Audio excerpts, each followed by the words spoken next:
11 மூவியோட ரிவ்யூன்னு சொல்கிறதா இல்லை எக்ஸ்பீரியன்ஸ்னு சொல்கிறதான்னு தெரில. ஆக்சுவலாக மே மந்த் ரிலீஸ் ஆன மூவி.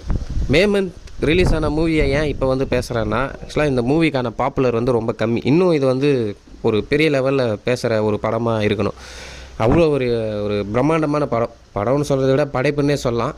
ஒரு மூவியில் எல்லாமே சரியாக அமைஞ்சால் அந்த மூவி எப்படி இருக்குன்றதுக்கு இந்த மூவி ஒரு எடுத்துக்காட்டு. அது எல்லாமே என்ன எப்படின்னா, ஸ்கிரிப்ட் ரைட்டிங்காக இருக்கட்டும், டைரக்ஷனாக இருக்கட்டும், ஆர்டிஸ்ட்டு, தென் ஸ்க்ரீன் ப்ரெசன்ஸு, ஸ்க்ரீன் ப்ளே, இது எல்லாமே கரெக்டாக இருந்தால் ஒரு மூவி எப்படி இருக்குமோ அந்த மாதிரியான ஒரு மூவி இது. ஆக்சுவலாக த்ரில்லர் மூவியில் பேசுகிற அளவுக்கு நிறையவே தமிழ் மூவிஸில் இருக்குது. பட் இந்த ஒரு 11 மூவி வந்து தனி இடத்த பிடிச்சிருக்கு த்ரில்லர் பேஸ்டு அந்த ஃபிலிமில். அந்த படத்தோட கிளைமேக்ஸில் லாஸ்ட் 30 மினிட்ஸ் எல்லாம் அல்டிமேட்டாக இருக்கும், அடி தூளாக இருக்கும். ஸோ ஃபஸ்ட் ஆஃப் ஆல் இந்த மூவியை பார்க்க போகிறீங்க அப்படின்னா, நீங்கள் வந்து அந்த மூவி ஸ்டார்டிங்கிலேருந்து எண்டிங் வரைக்கும் ஃப்ரீயாக இருக்கணும். நீங்கள் எந்த ஒரு பிஸியான இதுவும் வச்சுக்காதீங்க. ஃபுல் அண்ட் ஃபுல் ஸ்டார்ட் பண்ணிங்கன்னா எண்டிங் வரைக்கும் அந்த படத்தை பார்த்து முடிச்சிருங்க. இடையில் ஒரு பிரேக் விட்டு நீங்கள் போனீங்கனாலுமே அந்த ஃபீல் வந்து இருக்காது. ஸோ ஒரு சூப்பரான மூவி, குழந்தைங்கள்லாம் கூட பார்க்கலாம். அந்த அளவுக்கு ரொம்ப வந்து கொடூரமாலாம் இல்லை. ஏன்னா நிறைய த்ரில்லர் ஃபிலிம்ஸ்லலாம் அப்படியே ராவாக காமிச்சிருப்பாங்க பிளட் சீன்ஸ் எல்லாம். ஸோ அந்த மாதிரியெல்லாம் கூட கிடையாது இந்த படத்தில். வேறு லெவல். எனக்கு வந்து இந்த படத்தில் ரொம்ப முக்கியமாக ஹீரோ. நம்ம எல்லாருக்குள்ளேயுமே ஜென்ரலாக ஒரு ஹேபிட் இருக்குது. பெரிய ஹீரோ படம் இல்லை அப்படின்னா நம்ம அந்த படத்தை மோஸ்ட்லி பார்க்க மாட்டோம். ஸ்டார்டிங் ஸ்டேஜில் இருக்கிறவங்களதோ இல்லை ஒரு மோஸ்ட்லி ஃபேமஸாக இல்லாத ஒரு ஆக்டர் படமாக இருந்தால் நம்ம அதை ஸ்கிப் பண்ணிவிடுவோம். ஸோ நானுமே இந்த மாதிரி ஒரு படம் வந்ததே எனக்கு தெரியாது. நிறைய மீம்ஸ் பார்த்தேன், பார்க்கலாம் போயிட்டு பார்ப்போம் அப்படின்ற மைண்ட் செட்டில் தான் போயிட்டு பார்த்தேன். பட் ஆனால் அது படம் ஸ்டார்டிங்லேருந்து அந்த எண்டிங் வரைக்கும் என்னை வேறு ஒரு இதுவில் கொண்டு போயிடுச்சுங்க. நிறைய நம்ம வந்து மூவி பார்க்கும்போது தான் எதை பற்றியுமே திங்க் பண்ண மாட்டோம். நமக்கு இருக்கிற ப்ராப்ளமோ, நமக்கு சுற்றி என்னெல்லாம் நடந்துச்சோ அதை நினச்செல்லாம் ஃபீல் பண்ண மாட்டோம். ஸோ இந்த மூவி வந்து எனக்கு ஒரு ஸ்பெஷல் இடத்தையே கொடுத்துருக்கு.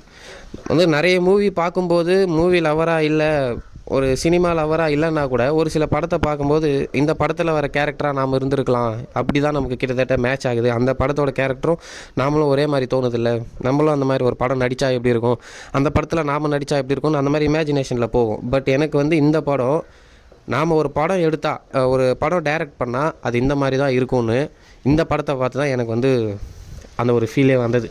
நிறைய படம் வந்திருக்கு, பட் ஒரு 100% ஃபுல்ஃபில் ஆகி டைரக்ஷன் ஒன்று பண்ணால் அது இந்த மாதிரி ஒரு படைப்பாக இருக்கணும். அந்த அளவுக்கு அவர் பேரும் லோகேஷன் தான் நினைக்கிறேன், இந்த படத்தோட டைரக்டர் பேரும். ஸோ ஒரு எக்ஸ்ட்ராடினரி படங்க. ஸோ யாருமே வந்து இந்த மூவியில் நடிச்சிருக்கவங்க ஒரு மோஸ்ட்லி ஃபேமான ஒரு ஆக்ட்ரஸ் இல்லையே, ஒரு ஃபேமஸான ஆக்ட்ரஸ் இல்லை, அவ்வளோ ஒன்றும் இல்லை, காஸ்ட்டே அவ்வளோவா இல்லைன்றதால இந்த படத்தை யாரும் ஸ்கிப் பண்ணுறாதுங்க. Must watch. And then memes, அதை பற்றி நான் ஸ்பெஷலாக சொல்லி ஆகணும். இன்றைக்கி வர தமிழ் சினிமாஸில் பெரிய படமாக இருக்கட்டும், சின்ன படமாக இருக்கட்டும், அதை வந்து மீமே டிசைட் பண்ணிடுது. அந்த ரிலீஸ் ஆன ஃபஸ்ட் நாளில் மீமர்ஸ் வந்து போடுற அந்த மீமே வந்து அந்த படம் ஹிட்டாக இல்லையான்றதை டிசைட் பண்ணிடுது. அவங்க வந்து பாசிட்டிவாக போட்டாங்கன்னா அந்த படம் ஹிட்டு, நெகட்டிவாக போட்டாங்கன்னா அந்த படம் ஃப்ளாப். எக்ஸாம்பிள் வந்து தக் லைஃப், அற்புதமான படம். பட் ஒரு சில ரோல் வந்து அவாய்ட் பண்ணியிருக்கலாம், அந்த ரோலை எக்ஸிக்யூட் பண்ண விதத்தை அவாய்ட் பண்ணியிருக்கலாம் அவங்க. இது என்னோடய ஒப்பீனியன் தான். அதுக்காக நான் படம் சரியில்லைன்னு சொல்ல முடியாது. But at the same time அந்த படத்துக்கு அதெல்லாம் இருக்கணும். அதெல்லாம் இருந்தால் தான் அந்த படம் இன்னும் ஃபுல்ஃபில் ஆகும். அதை நிறைய பேருக்கு அந்த நாலேஜ் இல்லாத பர்சன்ஸ் எல்லாம் எப்படி பண்ணுறாங்கன்னா, அவங்களுக்கு என்ன தோணுதோ அதை மீம் வழியாக எக்ஸிக்யூட் பண்ணி பப்ளிக் கிட்ட வந்து ஒரு தப்பான ஒப்பீனியனை க்ரியேட் பண்ணி விட்டுறாங்க. இன்ஃபேக்ட் வந்து சொல்லணும்னா, சீமான் அவர்களோட அரசியல் பேச்சிலே நிறைய உணர்ச்சிகரமான பேச்சுகளெல்லாம் மீம் போட்டு பேக்ரவுண்ட் மியூசிக் எல்லாம் போட்டு நிறைய உணர்வுகளை கிளப்புறதும் அவங்க தான். அதே அவர் வந்து யாரை பற்றியாவது தப்பாக பேசினா அவருக்கு வந்து கோபம் அதிகம், அவர் வந்து இப்படி பண்ணுறாரு அப்படி பண்ணுறாருன்னு தப்பான அபிப்பிராயத்தை க்ரியேட் பண்ணுறதும் இவங்க தான், மீமர்ஸ். ஸோ அவங்க நினச்சா எதை வேணால் பண்ண முடியும். நல்ல படத்தை கெட்ட படமாகவும், கெட்ட படத்தை நல்ல படமாகவும் காட்ட முடியும். ஸோ எந்த ஒரு மீம் வச்சுமே நீங்கள் படத்தை டிசைட் பண்ணுறாங்க, இது நல்ல படம், இது கெட்ட படம்னு. ஓனாக நீங்கள் பாருங்கள். நான் வந்து மீம் விட்டு என்னை வந்து பர்சனலாக ஒரு சில இடத்துல ஃப்ரெண்ட் சர்க்கிளில் நம்ம மூவி பற்றியெல்லாம் பேசும்போது ஆர்கியூமெண்ட் ஒன்று வரும். நான் நல்லா இருக்குன்னு சொல்கிற மூவியை அவங்க வந்து ஆர்கியூ பண்ணி அந்த படத்தை போய் இப்படி சொல்கிறியா அப்படி சொல்கிறியான்னு கேட்குறதும், அவங்கக்கிட்ட நான் ஆர்கியூ பண்ண விரும்பாமல் நான் ஒரே ஒரு ரிப்ளை தான் கொடுப்பேன். உனக்கு வந்து தயிர் சாதம் பிடிக்கும், எனக்கு வந்து பிரியாணி பிடிக்கும். எனக்கு பிரியாணி பிடிக்குன்றதுக்காக தயிர் சாதம் மொக்க அது ஒரு சாப்பாடா அப்படின்னு கேட்க முடியாது. அதே போல் உனக்கு தயிர் சாதம் பிடிக்குன்றதுக்காக எனக்கு பிரியாணி பிடிக்கும் அது ஒரு சாப்பாடான்னு நீங்களும் கேட்க முடியாது. ஸோ மூவியும் அப்படி தான்.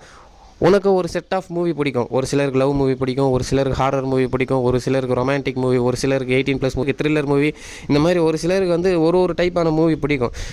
நமக்கு பிடிச்சிருக்குன்றதுக்காக மற்றவங்களுக்கு அது பிடிக்கலன்றதுக்காக அவங்கக்கிட்ட ஆர்கியூ பண்ணுறதோ, இல்லை எனக்கு பிடிக்கல அது உனக்கு பிடிச்சிருக்குன்றதுக்காக அது வந்து அப்படியெல்லாம் பேசக்கூடாது. அவங்கவுங்க இதில் விட்டணும். இந்த மூவியை கூட நான் எக்ஸ்பீரியன்ஸ் பண்ணதை வச்சு மட்டும்தான் பார்க்க சொல்லி உங்களை நான் சஜஸ்ட் பண்ணுறேனே தவிர, மற்றபடி உங்களை வந்து ரொம்ப போட்டு புஷ் பண்ணல. பட் மிஸ் பண்ணிடாதீங்க. டெஃபினட்டாக 100% எல்லாருக்குமே சாட்டிஸ்ஃபேக்ஷன் கொடுக்கும். அதனால தான் நான் அவ்வளோ ஸ்ட்ராங்காக சொல்கிறேன். சஜஸ்ட் பண்ணுறதுக்கு காரணமும் அதுதான். வேறு எவ்வளோ போயிருக்கு, நம்ம எவ்வளோ தான் பேசினாலும் ஏன் இந்த டியூரேஷன் மட்டும் கம்மியாகவே இருக்குதுன்னு தெரில. ஒரு 50 மினிட்ஸாவது வரும்னு பார்க்குறேன். இந்த 6-7 மினிட்ஸுக்கு மேலே பார்க்க மாட்டேருக்கேன். ஃபஸ்ட்டு இந்த படத்தை ஏன் பார்க்கணுன்றதுக்கு ரீசன் என்னென்னா, best direction, best screen play, and then artist, perform பண்ண ஆர்டிஸ்ட் எல்லாருமே சூப்பர். ஹீரோயின் அவங்களுக்கு மட்டும்தான் ஒரு மீம் போட்டு படத்தில் எல்லாமே குட்டு, பட் ஹீரோயின் செலெக்ஷன் வந்து சரியில்லை, யார் அது காஸ்ட் செலக்ட் பண்ணால் தெரியல, க்ரூ செலக்ட் பண்ணது யாருன்னு தெரியலன்னு மீம் போட்டிருந்தாங்க. பட் அப்படி கிடையாது. யார் ஒருத்தருமே புதுசாக உள்ளே வராங்கன்னா அவங்களுக்கும் நம்ம இடம் கொடுக்கணும். அவங்களோட டேலண்ட்டை இந்த படத்தில் ப்ரூவ் பண்ணிட்டு போயிருக்காங்க. ஆக்சுவலாக அவங்க ஹீரோயின் கிடையாது, அவங்க ஒரு ரோல் அந்த படத்தில். ஸோ ஹீரோ கிட்ட சொல்கிறாங்க, ப்ரப்போஸ் பண்ணுறாங்கன்றதால அவங்கள நம்ம ஹீரோயினாக எடுத்துக்க முடியாது. படத்தில் அவங்களுக்குமே ஒரு சப்ஜெக்ட் இருக்குது, ஏன் அவங்க உள்ளே வந்தாங்க அப்படின்றதுக்கு. அண்ட் தென் அந்த ஸ்கிரிப்ட் ரைட்டிங், இந்த படத்துக்கு ஸ்கிரிப்ட் வந்து அவ்வளோ அற்புதமாக எழுதியிருக்காங்க. கொஞ்சம் மிஸ்மேட்ச் ஆச்சுன்னா கூட படத்தோட அவுட்புட் சரியாக வந்திருக்காது, நமக்கு வந்து சரியாக கனெக்ட் ஆகியிருக்காது இன்டெப்த்தில். ஸோ இந்த படத்தில் கிளைமேக்ஸில் ஒரு டைலாக் ஒன்று சொல்லுவாங்க, தப்பு பண்ணவங்களை மன்னிக்க சொல்கிறீங்க, பாதிக்கப்பட்டவங்கள மறக்க சொல்கிறீங்க, என்னால் அது ரெண்டுமே முடியலன்னு. சீரியஸ்லி அந்த ஒரு டைலாக்கு படத்தில் அவன் மேலே கோபமே வராத மாதிரி பண்ணிடுச்சு, அந்த சீரியல் கில்லர் மேலே. அவன் பாதிக்கப்பட்டிருக்கான், அவன் பக்கமும் ஒரு நியாயம் இருக்குது. அது படத்தை பாருங்கள், உங்களுக்கு புரியும். நான் எல்லாத்தையுமே சொல்லிட்டேன். அந்த சஸ்பென்ஸ் வந்து பிரேக் பண்ணுற மாதிரி இருக்கும். ஸோ உங்களோட அந்த த்ரில்லர் எக்ஸ்பீரியன்ஸை நான் வந்து பிரேக் பண்ண விரும்பலை.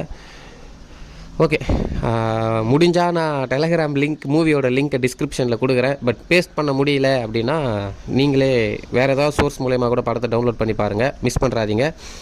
மறக்காமல் இந்த படத்தை பாருங்கள், எல்லாருக்குமே பிடிக்கும். மறுபடியும் அடுத்த வீடியோவில் சந்திக்கிறேன். மறக்காமல் இந்த வீடியோவை லைக் பண்ணி ஷேர் பண்ணி நம்ம சேனலுக்கு யாராவது புதுசாக இருந்தீங்கன்னா சப்ஸ்கிரைப் பண்ணிவிடுங்க.